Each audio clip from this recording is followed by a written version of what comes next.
गिबियावनो रादाब नायनो मोजां मोनग्रा साफ्रोमनिसिमबो आंनि गोसो गोरबोनि गाहाम हामलायनायखौ बावहरग्रोनाय जाबाय। दिनैनि लागै नोंसोरनो आं मोननैसो गोनांथार रादाबफोर होगोन। रादाबखौ मोजाङै खोनासंलांदो। मिज'रामावबो आरो हिर'इन हमनो हाबावदों। 34 क्र'रनि हिर'इनखौ हमनो हादों होननानै रादाब मोननाय जादों।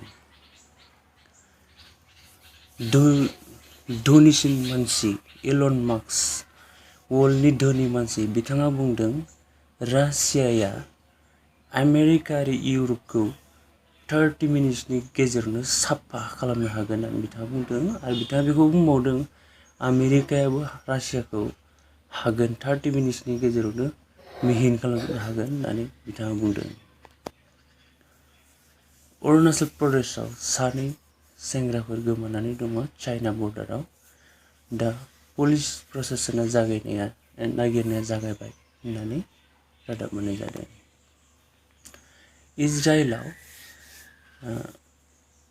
इजराइलफोरा पेलेस्टाइनखौ बमजों सानै पेलेस्टाइनखौ बुथारदों होननानै खबर मोननाय जादों। टार्कियाव खैला बेरफ्रुहोनाय बमजों जोंब्लावनानै 26 सुबुंफोरा जिउ खोमानांदों होननानै रादाब मोननाय जादों। आरो गोबां सुबुंनि सिङाव दासिमबो ओंखारनो हायैयाव नांथानानै दङ होननानै रादाब मोननाय जादों। फेक कारेन्सि 2 लाखनिफ्रायबो बांसिन हमनो हादों होननानै रादाब मोनदों। पुनेयाव आरो सानै सुबुंफोरखौबो बेजों लोब्बा थानाय हमनो हाबाय होननानै मिथिनाय जादों।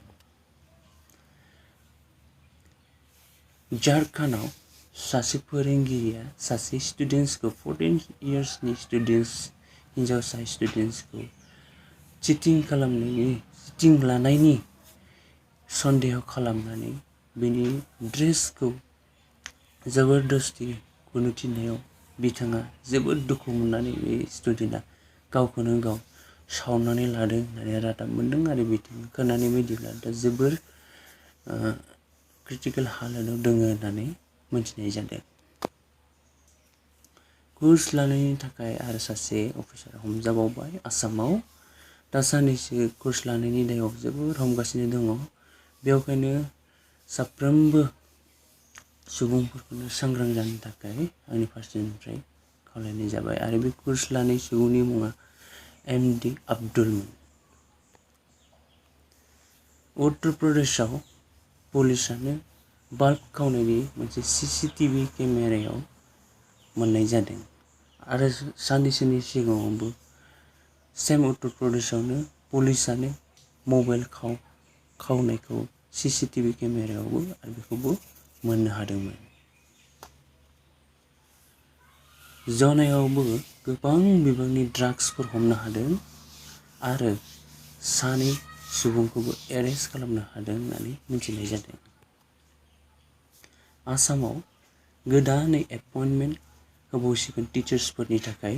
बेनिखायनो जायफोरा टेट पास जानानै दं बिथांमोना दा एपइन्टमेन्ट मोनसिगोन। बेखौ रनज पेगु बिथाङा बुंदों।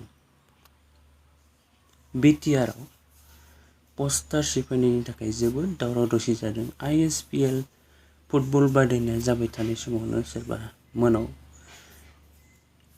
दुथांफोरा फैनानै गोबां पस्टारफोरखौ सिफायनायनि जोबोद दावराव दावसि जागासिनो दं। आरो बे दा जाय सुबुङा खालामदों बिथांमोनखौ हमनायनि लाहार फाहार सोलिगासिनो दङ। दिनैनि रादाबा एसेनोसै। रादाबखौ मोजां मोननायब्ला लाइक खालामदो आरो गुबुनफोरनोबो शेयार खालामदो। आरो बे रादाबखौ नायनायनि थाखाय थेंक इउ।